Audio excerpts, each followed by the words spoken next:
विभागातील अधिकाऱ्यांबरोबर एक प्राथमिक बैठक घेतलेली आहे. काय पुढे अध्यक्ष म्हणून आपण पुढे कशा पद्धतीने जाणार आहात? मान्य सर्वोच्च न्यायालयाने ह्या ज्या याचिकावर सुनावणी पूर्ण झालेली आणि निकाल ज्याची सर्वजण वाट पाहत होते तो निकाल आता दिलेला आहे. आणि मी सर्वप्रथम सर्वोच्च न्यायालयाचं अभिनंदन करू इच्छितो की त्यांनी संविधानिक शिस्त कायम ठेवत हा निर्णय दिलेला आहे.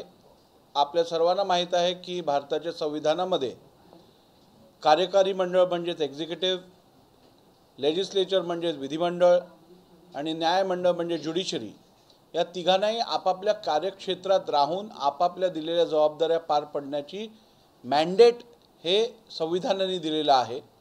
आणि त्याचा आदर राखत अध्यक्षांचा अधिकार हे अबाधित ठेवत या याचिकांविषयीचा निर्णय घ्यायच्या संदर्भातले अधिकार हे संपूर्णपणे अध्यक्षांचेच आहेत. ह्याला शिक्कामोर्तब करत सुप्रीम कोर्टने हा जो निर्णय घेतलेला आहे त्याचं मी स्वागत करतो. नंबर 2, हा निर्णय घेतल्यानंतर अध्यक्षांवर जी जबाबदारी आहे ती जबाबदारी पार पाडत असताना विधानसभा अध्यक्ष म्हणून मी ह्या याचिका ठरवण्यात कोणताही विलंब किंवा उशीर कारणाशिवाय उशीर लावणार नाही असं सांगत असताना लवकरात लवकर आपण ह्या याचिकांवरती निर्णय घेऊ. परंतु लवकरात लवकर निर्णय घेत असताना कुठच्याही प्रकारची घाईही आपण करणार नाही हे पण मी स्पष्टपणे नमूद करू इच्छितो. आपल्या सर्वांना माहीत आहे सर्वोच्च न्यायालयाने जो निकाल दिला आहे त्यात नेमकी 2022 जून जुलैमध्ये राजकीय पक्ष हा कोणता गट रिप्रेझेंट करत होता, राजकीय पक्ष हा नेमका कोणता गट होता या संदर्भातला सर्वप्रथम निर्णय घेण्यास सांगितलेला आहे. आणि राजकीय गट कोणता आहे हे निश्चित केल्यानंतर त्या राजकीय गटाची भूमिका काय होती, त्यांची इच्छा काय होती, प्रतोद कोणी व्हावं, गटनेता कोणी व्हावं या संदर्भातला आपण जो निर्णय आहे त्याला रेकग्निशन देऊ. आणि ते झाल्यानंतर प्रत्येक याचिकेवरती आपण सुनावणी घेऊ. माझ्याकडे जवळजवळ 5 प्रामुख्याने याचिका सादर झालेल्या आहेत. ह्या 5 याचिकांमध्ये जवळजवळ 54 आमदारांवरती या याचिकात त्यांना पार्टी केलं गेलं आहे. त्याचप्रमाणे या याचिकांवरती सुनावणी घेत असताना आपल्याला नैसर्गिक न्याय प्रिन्सिपल्स ऑफ नॅचरल जस्टिसचं संपूर्णपणे पालन करायला लागणार आहे. हे करत असताना आपल्याला CPCचे ज्या प्रोव्हिजन्स आहेत त्या सगळ्या लागू करायला लागणार आहेत. आणि त्यामुळे ही संपूर्ण प्रक्रिया पूर्ण केल्यानंतरच आपण या संदर्भातला पूर्ण निर्णय देऊ शकू. पण काय शिवसेनेने एक निवेदन दिलेलं आहे, त्यांना परत दिलेली आहे. त्यांचं म्हणणं आहे की मणिपूरच्या प्रकरणात पण 90 दिवस जे आहे त्या 90 दिवसामध्ये प्रकरण ठरवलं होतं. आपल्याला एकदा शिवसेनेचं हे निवेदन आलं आहे का आणि आपण त्यावर आतापर्यंत माझ्याकडे कोणतंही निवेदन आलेलं नाही आहे. परंतु मी आपल्याला सांगू इच्छितो की रिझनेबल टाईम हा प्रत्येक केससाठी वेगळा असतो. प्रत्येक केसच्या फॅक्ट्सवरती हा निर्णय रिझनेबल टाईमचं डेफिनेशन होतं. त्यामुळे जो नियम एका केससाठी रिझनेबल असेल तोच वेळ दुसऱ्या केससाठी रिझनेबल आहे की नाही हे खरं तर एक डिबेटेबल प्रश्न आहे. आणि त्यामुळे आपल्याला सांगितल्याप्रमाणे या निर्णय घेताना आपण कुठच्याही प्रकारची दिरंगाई उशीर करणार नाही आहोत, पण घाई करणार नाही आहोत. कारण यातून मिसकॅरेज ऑफ जस्टिस जर झालं तर त्याचे परिणाम संसदीय लोकशाहीसाठी हे अत्यंत घातक होतील. त्यामुळे ही जबाबदारी लक्षात घेऊन आपल्याला संपूर्ण प्रोसिजर रूल्सचं पालन करूनच निर्णय घ्यायला लागेल. तुम्ही आजच्या बैठकीमध्ये काही टाइम फ्रेम ठरवलाय का सर? एक मिनिट आजच्या बैठकीमध्ये काही टाइम फ्रेम ठरवलाय का तुम्ही? असणार आहे कारण नाही, मी आज जर आपण बघितलं तर तो वर्षभर असेल तर लगेच निवडणुका लागू शकते. नाही बघा, रिझनेबल टाइम म्हणजे ही सगळी प्रक्रिया पूर्ण करण्यासाठी जेवढा वेळ लागतो तो रिझनेबल टाइम असेल. आता राजकीय पक्ष नेमका कोण आहे हे ठरवण्यासाठी इलेक्शन कमिशनला 3-6 महिने लागलेत. हा पिटिशनचा निर्णय द्यायला पण कोर्टाला 10 महिने लागलेत. आपण त्यावेळेला असं म्हणालो नाहीत की घाई करून निर्णय द्या 2 महिन्यात. त्यामुळे मी आपल्याला आश्वासित करू इच्छितो की हा निर्णय मी लवकरात लवकर घेईन. परंतु हा निर्णय घेताना संविधानात दिलेल्या प्रत्येक तरतुदी त्याचप्रमाणे disqualification of members on the grounds of defection rules यात दिलेल्या सगळ्या प्रोव्हिजन्स आणि सुप्रीम कोर्टाने दिलेल्या गाईडलाईन्स या सगळ्यांचा वापर करून विचार करून ह्यांच्या आधारावरतीच आपण पुढचा निर्णय घेऊ. हा निर्णय संपूर्ण सांगायची गरजही नाही. हा पूर्ण निर्णय जो आहे तो संपूर्णपणे इम्पार्शल निर्णय असेल, निपक्ष असा निर्णय असेल. त्यामुळे ह्या संदर्भातली चिंता कोणीही मनात बाळगू नये. जो निर्णय येईल तो नियमानुसार आणि घटनेनुसारच असेल. बिहार राज्यामध्ये असाच निर्णय देण्यात आला होता आणि निवडणुकीच्या जवळपास 2 महिने आधीच डिस्क्वालिफिकेशन करण्यात आला होता.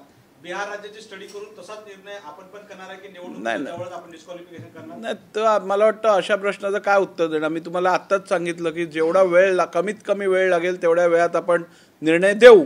आता जर ह्याच्यात राजकीय हेतू आरोप करायचे असतील तर त्याला काय मी थांबवू शकत नाही. पण मी माझी भूमिका आपल्यासमोर स्पष्ट केलेली आहे. तर याआधी इतिहासामध्ये अरुण गुजराती जेव्हा विधानसभा अध्यक्ष होते तेव्हा त्यांनी काही आमदारांचं डिस्क्वालिफिकेशन अपात्रतेचा निर्णय आधी घेतला होता. त्याचा कितपत आपल्याला यासाठी रेफरन्ससाठी होईल आणि तेव्हाचा काय? नाही बघा, अपात्रते संदर्भातला निकाल जो असतो, निर्णय जो असतो तो केस टू केस फॅक्ट्सवरती अवलंबून असतो. त्या याचिकांमध्ये केलेले जे आरोप होते त्यात तथ्य किती होतं हे मला कल्पना नाही. तसंच या याचिकांमधले केलेले आरोप हे शेड्यूल 10 सूची 10 मधील पॅराग्राफ 2 मध्ये दिलेल्या निकषात बसतात का ह्याला आपल्याला तपासून बघायला लागेल. आणि ते सगळं करण्याआधी आपल्याला माहीत आहे मूळ मुद्दा कुठे आहे. मूळ मुद्दा ह्याच्यात आहे की आता राजकीय पक्ष याला प्राधान्य द्यायचं आहे. आपल्याला राजकीय पक्षाची इच्छा काय होती, कोणी व्हिप बनावं, कोणी लीडर बनावं, या इच्छेचा विचार करूनच आपल्याला निर्णय द्यायचा आहे. त्यामुळे 2022 जुलैमध्ये राजकीय पक्ष नेमका कोणता गट रिप्रेझेंट करत होता इथून सुरुवात करायची आहे.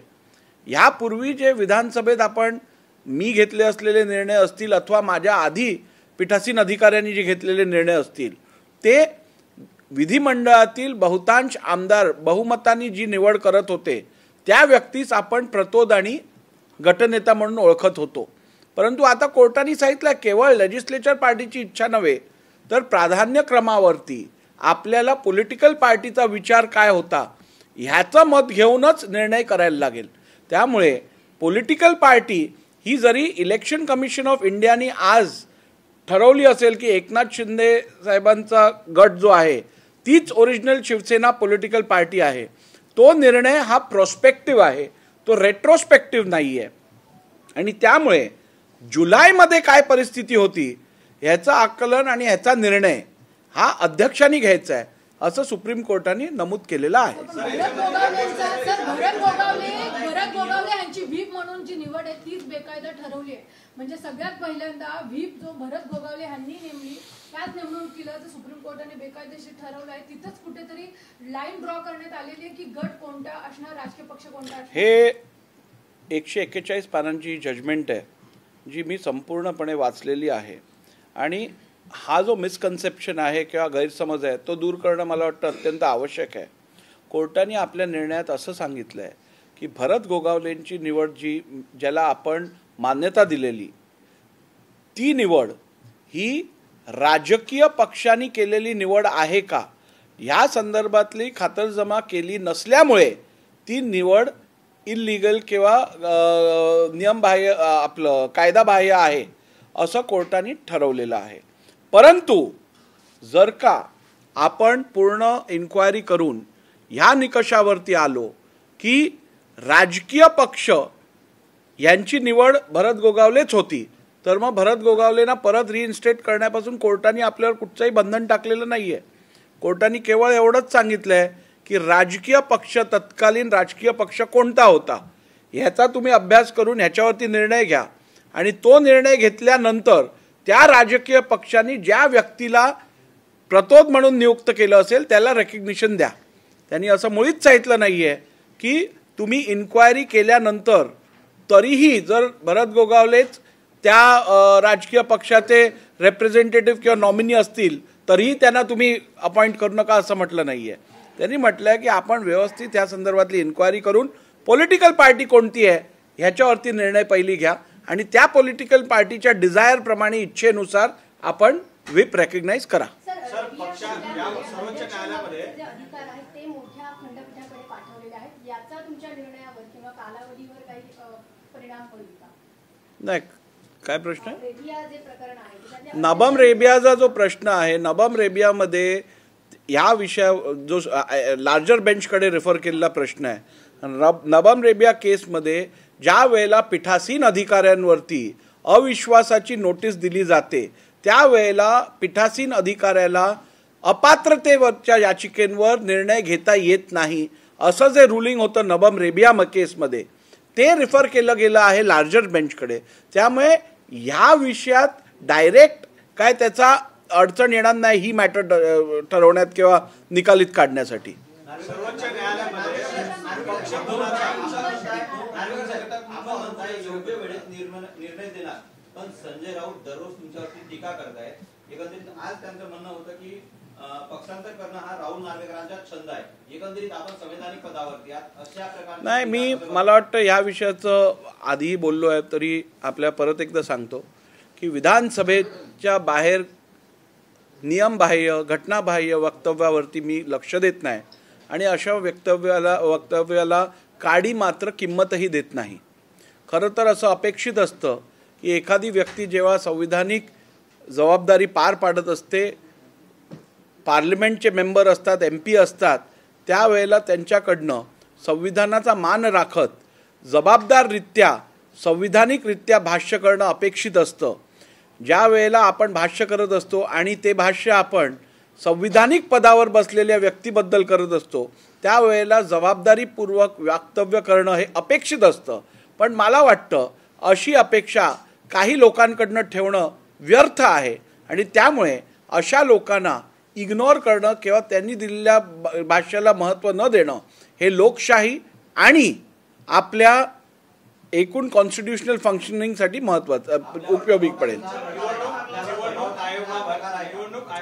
मी आपल्याला सांगितल्याप्रमाणे कुठच्याही दबावाखाली येऊन कधीच काम केलेलं नाही आहे आणि यापुढेही दबावाखाली येऊन काम करणार नाही.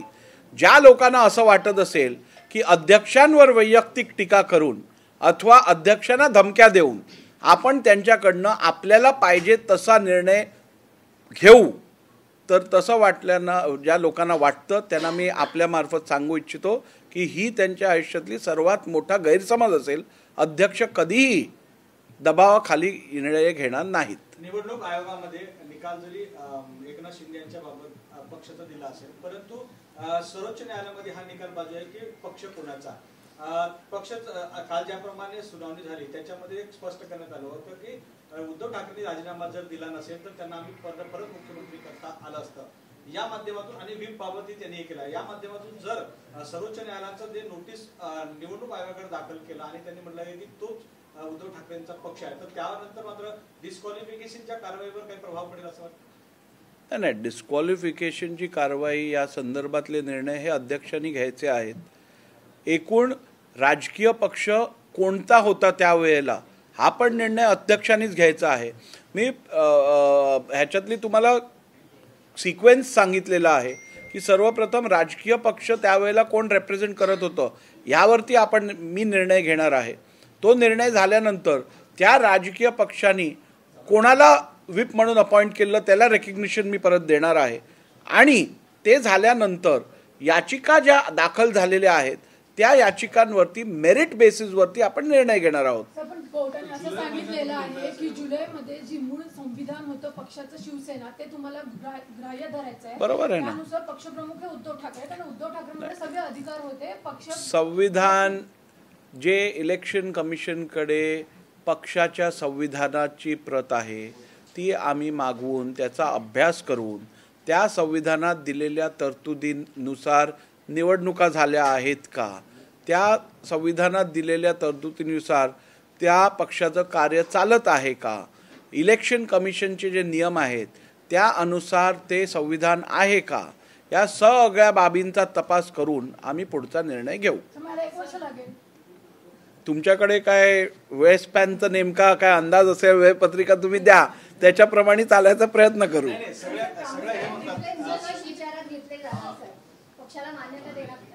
नाही, निकष असे सुप्रीम कोर्टाने तर 3-4 निकष दिलेले आहेत की कॉन्स्टिट्यूशन पक्षाचं जे आहे त्याचा विचार करायला पाहिजे, त्यानंतर ऑर्गनायझेशनल स्ट्रक्चर जे आहे त्याची मेजॉरिटी कुठे आहे, कशी आहे, त्याचा विचार करायला पाहिजे. त्यानंतर निवडून आलेले सदस्य जे आहेत त्यांची मेजॉरिटी कुठे आणि कोणाबरोबर आहे ह्याचा विचार करायला पाहिजे. तर एकूण या सगळ्या आणि ह्या सगळे क्रायटेरिया जे आहेत ते प्रत्येक केससाठी वेगवेगळे अप्लाय होतात. आता इलेक्शन कमिशननी जो घेतलेला निर्णय आहे त्याचं पण आम्हाला एकूण बघायला लागेल कुठच्या बेसिसवरती घेतलेला आहे. पण हे सांगत असताना आपल्याला एवढंही सांगतो की इलेक्शन कमिशनचा निर्णय आणि आमचा निर्णय हा आम्हाला इंडिपेंडेंटली घ्यायचा आहे. आम्ही त्यांच्यावरती अवलंबून घेणार नाही निर्णय. सुप्रीम कोर्ट के वर्डिक्ट के बाद अब आप आए हैं, क्या कार्यवाही करेंगे? आज कुछ प्रोसीजर की है? देखिए, जैसे कि आप सभी लोग जानते हो, इन याचिकाओं के ऊपर सुनवाई हुई थी और जो निर्णय था उसकी अपेक्षा सभी कर रहे थे. अभी वो निर्णय सुप्रीम कोर्ट ने दिया है और उस निर्णय को देने के बाद हमें ये इस बात की बहुत खुशी है कि विधान में दिए हुए प्रावधानों के अनुसार सुप्रीम कोर्ट ने कॉन्स्टिट्यूशनल डिसिप्लिन कायम रखी है और विधिमंडल या अध्यक्ष के अधिकारों पर कोई भी रोक नहीं लग सकती है और ये साफ किया है. और इससे उन्होंने एग्जीक्यूटिव, लेजिस्लेचर और जुडिशरी इनके ऊपर जो कॉन्स्टिट्यूशनल डिसिप्लिन की जिम्मेदारी है उसे कायम रखा है. उसका हम स्वागत करते हैं. रहा सवाल इन याचिकाओं का जो मेरे पास प्रलंबित है, जो मेरे पास अभी पेंडिंग है, उनके ऊपर मैं इतना ही कहना चाहूँगा कि इन याचिकाओं के ऊपर निर्णय लेते समय हम संविधान में दिए हुए प्राविधान, disqualification of members on the count of defection rules और सुप्रीम कोर्ट ने दिए हुए गाइडलाइंस का पूरा सम्मान और ख्याल रखते हुए निर्णय लेंगे. क्या कोई प्रेसिडेंस है जो फॉलो करेंगे महाराष्ट्र के असेंबली? या कोई प्रेसिडेंस है इसके बारे नहीं, में देखिए, जो फॉलो किया जाए? प्रेसिडेंस फॉलो करने की कोई ज़रूरत नहीं है. इसमें आपको जो न्याय है, जो कानूनी प्रावधान है, संवैधानिक प्रावधान है, सुप्रीम कोर्ट के गाइडलाइंस है, उसको मानना ज़्यादा ज़रूरी है और उसके आधार पर हम निर्णय लेंगे. प्रेसिडेंस हर केस के लिए अलग रहते हैं, फैक्ट्स हर केस के अलग रहते हैं और इसीलिए जो नियम और जो कानून है और संवैधानिक प्राविधान है उसको ध्यान में रखते हुए हमें निर्णय लेना पड़ेगा. लगातार ये मांग की जा रही है कि इसका निर्णय जल्द से जल्द लिया जाए. उद्धव ठाकरे ने प्रेस लेकर भी कहा और कल उनके ग्रुप ने निवेदन भी दिया. देखिए, ये हमारा प्रयास रहेगा कि इस विषय का निर्णय हम जल्द से जल्द ले, लेकिन ये कहते हुए मुझे यह भी कहना पड़ेगा कि हम जल्द से जल्द लेने की कोशिश जरूर करेंगे, मगर इसमें कोई भी जल्दबाजी नहीं करेंगे. क्योंकि जैसे आप सभी लोग जानते हो, जूरिस्प्रूडेंस का कार्डिनल प्रिंसिपल है justice hurried is justice buried, justice delayed is justice denied. तो ना हम हरी करेंगे ना हम डिले करेंगे.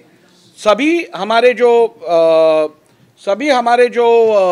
प्राविधान है, संवैधानिक प्रावधान है, उनके ऊपर ध्यान रखकर हमें निर्णय लेंगे. आप सब जानते हो, ये सर्वप्रथम तो हमें यह तय करना है कि राजकीय पक्ष कौन सा है, कौन सा गुट राजकीय पक्ष रिप्रेजेंट कर रहा था 2022 जुलाई में, और वो होने के बाद हमें ये तय करना पड़ेगा कि जो उस पक्ष की, राजकीय पक्ष की इच्छा थी उसके अनुसार व्हिप अपॉइंट किया गया है क्या, फिर उसे रिकॉग्नाइज करना पड़ेगा. और उसके बाद हमें हर एक पिटिशन के मेरिट्स में जाकर, हर एक पिटिशन का मेरिट देखकर हमें निर्णय लेना पड़ेगा. सीपीसी के सभी रूल्स इन पिटिशन को लागू होते हैं. एविडेंस लीड करेंगे, एविडेंस लीड करने की अपॉर्चुनिटी देनी पड़ेगी. हमें इसमें cross examination, examination in chief, verification, sub process follow करना पड़ेगा. तो इन सब प्रोसेस को फॉलो करके जल्दी से जल्दी, जितना जल्दी हो उतना जल्दी हम ये फैसला लेंगे, बिना कोई जल्दबाजी किए.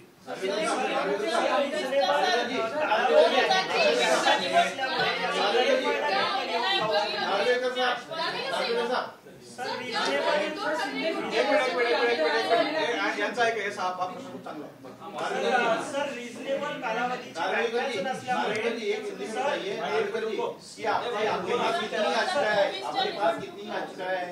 और कितने लोगों को अपनी पार्टी बनाया है? लगभग 54 विधायकों को इसमें पार्टी किया गया है. मेरे पास 5 से अधिक याचिकाएं दाखिल है और इसीलिए इन सब के ऊपर, मेरिट्स के ऊपर हमको निर्णय लेना पड़ेगा. रीजनेबल टाइम जो आप बोल रहे हैं वो इस समय मैं आपको बता नहीं सकता, क्योंकि प्रोसेस फॉलो करके इन सब को नोटिसेस देकर उनकी प्रिंसिपल्स ऑफ नेचुरल जस्टिस और नैसर्गिक न्याय के तत्वों के ऊपर उनकी बात हमें सुननी पड़ेगी, उसके बाद हम फैसला लेंगे। रिजनेबल कालावधीची व्याख्याच नसल्यामुळे याचा गैरफायदा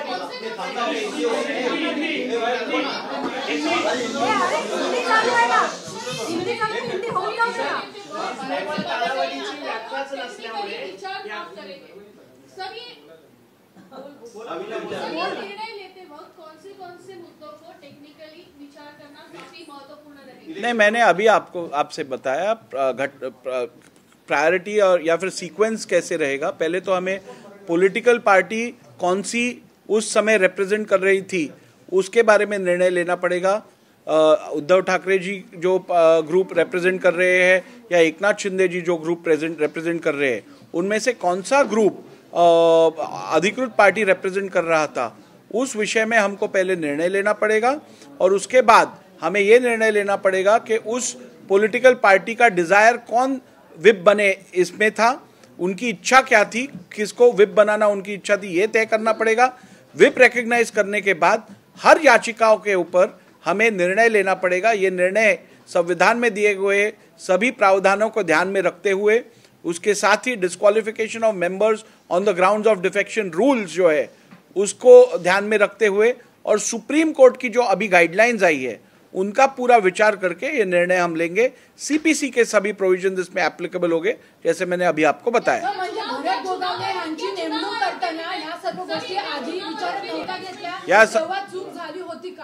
चूक अजिबात झाली नव्हती, त्यावेळेलाही आम्ही या सगळ्या गोष्टींचा विचार करून निर्णय घेतलेला। परंतु आतापर्यंत विधानसभेचा पायंडा असा राहिलेला आहे की विधिमंडळातले जे आमदार निवडून येतात त्या गटातल्या आमदारांचं बहुमत चाचपून आम्हाला रेझोल्युशन दिलं जातं आणि त्याच्या आधारावरती आम्ही आत्तापर्यंतचे व्हिप किंवा गटनेते रेकग्नाइज केलेले। आणि हा केवळ शिवसेनेसाठी घेतलेला निर्णय नव्हे, तर महाराष्ट्र विधिमंडळातील जेवढे पक्ष आहेत त्या सगळ्या पक्षांचं व्हिप अपॉइंट करताना अथवा त्या सर्व पक्षांचा गटनेता अपॉइंट करताना हीच प्रोसेस फॉलो केली गेली होती। त्यामुळे त्यावेळेला घेतलेला मी निर्णय ह्या प्रोसेसला धरूनच होता, त्यात कोणताही बदल केला नव्हता।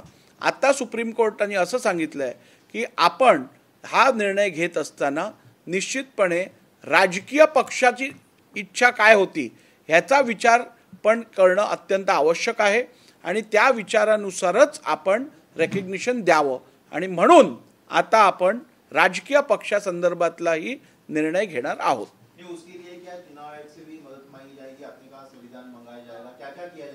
नहीं, अभी मैंने आपको बताया कि चुनाव आयोग से जो संविधान लॉन्च किया गया है पार्टी का, उसको भी हम स्टडी करेंगे, उसके ऊपर भी हम पूरा विचार करके निर्णय लेंगे। सर, फडणवीस म्हणाले की आघाडीचा पोपट मेला आणि राऊत म्हणतात की शिंदेचा मेला, तुमच्या दृष्टीने कोणाचा पोपट मेला? मेल्या मारल्याची भाषा मी करत नाही आणि ऐकत नाही। पोपट जिवंत आहे की मेला?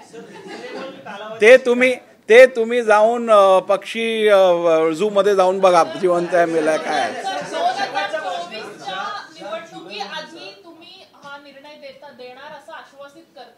मी हा निर्णय परत एकदा आपल्याला सांगतो, लवकरात लवकर देणार आहे, परंतु त्यात कोणतीही घाई करणार नाही, ज्यांनी करून मिसकॅरेज ऑफ जस्टिस होईल। आपल्यासाठी सर्वात महत्त्वाचं आहे भारताचं संविधान, आपल्यासाठी सर्वात महत्त्वाचं आहे भारतात असणारी लोकशाही, आणि लोकांचा विश्वास या लोकशाहीवर जर टिकवायचा असेल तर येणारे निर्णय हे नियमबाह्य नसायला पाहिजेत, घटनाबाह्य नसायला पाहिजेत, नियमानुसारच असायला पाहिजेत। उपाध्यक्षांना निवेदन दिलं आहे शिवसेनेने, ते आपल्याकडे अजून आलेलं नाहीये की त्याबाबत कारवाई होणार आहे की नाही? नाही, माझ्याकडे अजून कोणतंही निवेदन आलं नाही आहे, पण जरी निवेदन आलं तरी मी आपल्याला सांगितल्यानुसार माझी भूमिका तीच राहणार आहे।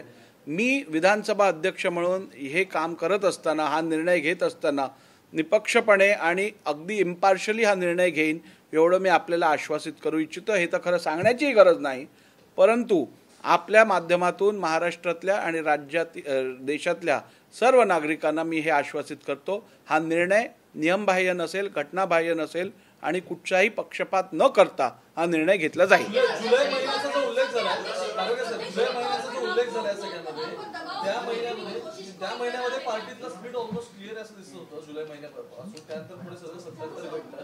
मला असं विचारायचं की आता येणाऱ्या काळात तुम्ही जे अभ्यास करणार त्या सगळ्यावरती तो त्या जुलै महिन्याच्या अलीकडच्या गोष्टींचा कन्सिडरेशन असेल की हा चांगला प्रश्न आहे आणि ह्याच्यावरती उत्तर देणंही आवश्यक आहे. आत्तापर्यंत ECIने जो निर्णय दिला, इलेक्शन कमिशन ऑफ इंडियाने जो निर्णय दिलेला आहे तो निर्णय प्रॉस्पेक्टिव्ह आहे. म्हणजे ज्या दिवशी त्यांनी निर्णय दिला त्या दिवशीपासून पक्ष नेमकी कोण रिप्रेझेंट करतो हा प्रश्न उत्तरेत आलेला आहे. परंतु इलेक्शन कमिशनचा निर्णय हा कधी रेट्रोस्पेक्टिव्ह नसू शकतो, पाठच्या काळासाठी नसू शकतो, पुढच्या काळासाठी असतो. तर 2022मध्ये ज्या वेळेला हे डिफेक्शनचे पिटिशन्स फाईल झाले त्यावेळेला पक्ष कोणाच्या कंट्रोलमध्ये होता किंवा पक्ष कोण रेप्रेझेंट करत होता हे समजून घेणं आवश्यक आहे. आणि तो निर्णय घेतल्यानंतरच आपल्या पुढचे निर्णय घेता येतील. म्हणून मी जो निर्णय देईन तो रेट्रोस्पेक्टिव्ह असेल, पाठच्या काळासाठी असेल, 2022 जुलैपासूनचा असेल. पक्षात ज्या वेळेला डिस्क्वालिफिकेशन पिटिशन्स फाईल झाल्या त्याचा जर कॉज ऑफ ॲक्शनचा वेळ जो दिलेला आहे तेव्हा कोण होतं, पक्ष कोण रिप्रेझेंट करत होतं ह्याबद्दल मला विचार करायला लागेल. आपको जो है एक तरह से धमकियां दी जा रही है, कहा जा रहा है कि 3 महीने में मणिपुर केस का हवाला दिया जा रहा है. कहा जा रहा है कि जनता आपको फिर घूमने नहीं देगी. देखिए मैंने इसके पहले भी कहा है और आज भी स्पष्ट रूप से कहना चाहूँगा कि विधानसभा के बाहर किए जाने वाले गैर जिम्मेदार और संविधान को जो अभिप्रेत नहीं है ऐसे बयानों के ऊपर मैं किसी भी प्रकार का ध्यान नहीं देता और उसे किसी भी प्रकार की कीमत नहीं देता. ऐसे बयानों को जिन लोगों को लगता है कि विधानसभा अध्यक्ष के ऊपर वैयक्तिक टिप्पणियां करके विधानसभा अध्यक्ष को धमकियां देकर उन पे दबाव डाला जा सकता है, तो मैं ये कहना चाहूँगा कि ऐसे दबाव के अंदर आकर मैं कभी काम नहीं करता हूँ और ऐसे दबाव का मेरे ऊपर कोई परिणाम भी नहीं होता है. जो निर्णय मैं लूँगा वो संविधान में दिए हुए प्रावधानों के अनुसार, नियमों के अनुसार लूँगा. आमतौर पर यह अपेक्षा रहती है कि जो व्यक्ति संसद में काम कर रहा हो, जो संवैधानिक पद पे बैठकर काम कर रहा हो, वो व्यक्ति जिम्मेदारी से अपने बयान करेगा. किसी कॉन्स्टिट्यूशनल पोस्ट पे बैठे हुए व्यक्ति के बारे में गलत बयान नहीं करेगा. लेकिन मुझे लगता है ऐसी अपेक्षा कुछ लोगों से करना बेकार है और इसीलिए ऐसी अपेक्षा न करते हुए उन्होंने किए हुए बयान को नज़रअंदाज करना ये लोकशाही और संविधान के सुरक्षा के लिए उत्तम रहेगा. Thank you.